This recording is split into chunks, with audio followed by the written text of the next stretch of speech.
बढ़ के उम्र बात कर दे पढ़ाई, हमारा पकड़ जन प्यार के चढ़ाई।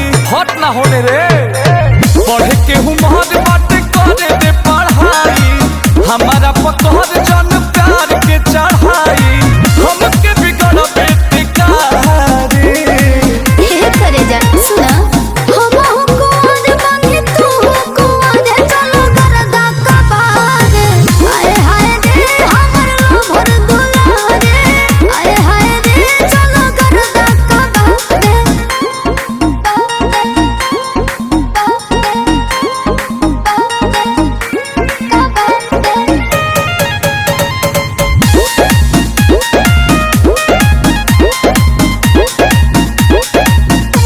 खेले के उमर बाटे कहता रुखाए के, गलती करब तो पड़ी गंगा नहाए के।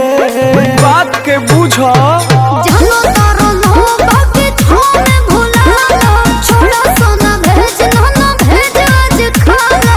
कहते बिगाड़ चाहता रे, हमको आज बांधे तू को आज चलो करदा का बार।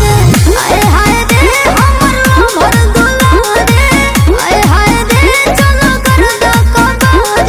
चलो ये करे जा